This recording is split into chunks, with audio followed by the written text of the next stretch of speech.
Hello guys, welcome back to another video. ఈరోజు మన trailer review ఆర్జీవీఎస్ వ్యూహం. అంటే నాకు ట్రైలర్ చూసిన తర్వాత అలాగే అనిపించింది. ఇది జగన్మోహన్ రెడ్డి గారి వ్యూహంలాగా అనిపించలేదు, చంద్రబాబు నాయుడు గారి వ్యూహంలాగా అనిపించలేదు, మన పవర్ స్టార్ పవన్ కళ్యాణ్ గారి వ్యూహంలాగా అనిపించలేదు. ఇది పక్కా ఆర్జీవీ గారి వ్యూహంలాగా అనిపించింది. ఈ రోజు రిలీజ్ చేసిన వ్యూహం ట్రైలర్ చూసిన తర్వాత నా ఒపీనియన్ చెప్పాలంటే, ఫస్ట్ ఆఫ్ ఆల్ నాకు అసలు ట్రైలర్ సినిమాటిక్ ఫీల్ లాగా అనిపించలేదు. ఏదో చోటా బచ్చే కెమెరా యాంగిల్స్, ఆ ఫ్రేమింగ్స్, ఆ టేకింగ్స్ కొంచెం అట్లాగే అనిపించాయి. అంత మెచ్యూర్డ్గా ప్రజెంట్ చేసినట్టు అనిపించలేదు. అసలు సినిమాటిక్ ఫీల్ లేదు అవుట్పుట్. ఆ ట్రైలర్ కట్ కూడా అంతా మెర్జేసి కట్ చేశారు. అంటే ఒక ప్రాపర్ వేలో వెళ్తున్నట్టు అనిపించలేదు. ఫస్ట్ ఒక 30-40 సెకండ్స్ బాగానే వెళ్ళింది. దాని తర్వాత సాంగ్స్ బీజిఎం యాడ్ అవ్వడం వల్ల లిటరల్లీ చిరాకు అనిపించింది. ట్రైలర్ మొత్తం ఇంకా సాంగ్స్ బీజిఎంఏ మొత్తం కంప్లీట్గా ఇవే ఉన్నాయి. అంటే ఎట్లా అంటే మూవీలో సాంగ్స్ ఉంటే ఓకే, బట్ సాంగ్స్లో మూవీ ఉంటే చిరాగ్గా ఉంటుంది. ఈ ట్రైలర్ కూడా కొంచెం లిటరల్ అలాగే అనిపించింది. ఇంకొంచెం డీటెయిల్గా మాట్లాడాలంటే, ఈ ట్రైలర్ చూసిన తర్వాత ఖచ్చితంగా ఈ మూవీకి వెళ్ళాలి, థియేటర్కి వెళ్ళి చూడాలి.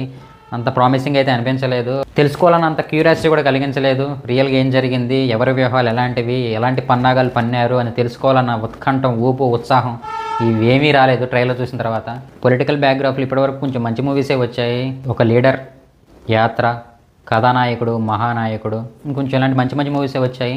అవి చూస్తే ఒక మంచి ఫీల్ క్యారీ అవుతుంది. ఒక మంచి సినిమా చూసామన్న ఫీల్ అలాగే ఉండిపోతుంది. బట్ ఈ మూవీ ట్రైలర్ అంత ఇంపాక్ట్ అయితే క్రియేట్ చేయలేదు. ఖచ్చితంగా ఈ మూవీని థియేటర్కి వెళ్ళి చూడాలన్నంత ఫీల్ అయితే క్యారీ చేయలేదు. ఏం తీసినా చూస్తారు అన్న పాయింట్ ఆఫ్ వ్యూలో ఆర్జీవీ గారు ఇలా ప్లాన్ చేస్తున్నారో అనిపిస్తుంది. ట్రైలర్ ముందు నుంచి తెలుస్తుంది మనకి. బిఫోర్ ఒక పోస్టర్ రిలీజ్ చేశారు, ట్రైలర్ 1 రిలీజ్ చేశారు, ఇప్పుడు ట్రైలర్ 2 రిలీజ్ చేశారు.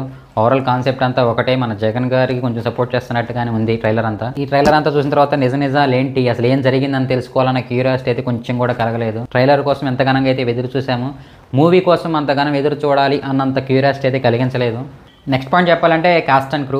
ఆల్రెడీ ట్రైలర్ 1 రివ్యూ చేసినప్పుడు చెప్పాను, అన్ని క్యారెక్టర్స్ పర్ఫెక్ట్గా యాప్ట్ అనిపించినాయి. బట్ ఈ మెగాస్టార్ చిరంజీవి గారు రోల్ ఎవరైతే ప్లే చేశారో అసలు కొంచెం కూడా సెట్ అవ్వలేదు.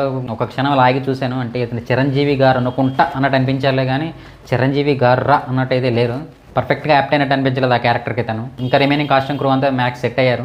ఈ మూవీ ప్రజల మీద ఎటువంటి ప్రభావితం చూపించదని అనిపిస్తుంది. ఎందుకంటే అంతగా కంటెంట్ ఏమీ ఉన్నట్టు అనిపించలేదు, అంత మెచ్యూర్డ్గా ప్రజెంట్ చేసినట్టు కూడా అనిపించలేదు. ట్రైలర్ అయితే నాకు నచ్చలేదు, సినిమాటిక్ ఫీల్ అయితే క్యారీ అవ్వలేదు. సో మూవీ కొంచెం బెటర్ ఉంటే బాగుంటుందని అనుకుంటున్నాను. ట్రైలర్ లాస్ట్లో ఒక డైలాగ్ ఉంటుంది, జగన్మోహన్ రెడ్డి గారు చెప్పే డైలాగ్, నాలో నిజాన్ని నిరూపిస్తా అని అన్నారు. మరి ఆ డైలాగ్ నాకు అంతగా ఎక్కలేదు. మరి ఎందుకు అర్థం కాలేదు నాకు అర్థం కాలేదు. ఆ డైలాగ్ తాలూకా ఇన్డెప్త్ మీనింగ్ నాకైతే ఏం అర్థం కాలేదు. ఒకవేళ మీకు అర్థమై ఉంటే కింద కామెంట్లో మెన్షన్ చేయండి. సో ఇది మరి నా ఫైనల్ రివ్యూ. నా రివ్యూ మీకు నచ్చినట్లయితే లైక్ చేయండి, షేర్ చేయండి అండ్ సబ్స్క్రైబ్ చేయడం మర్చిపోకండి. Thanks for watching. Until then take care. Bye bye.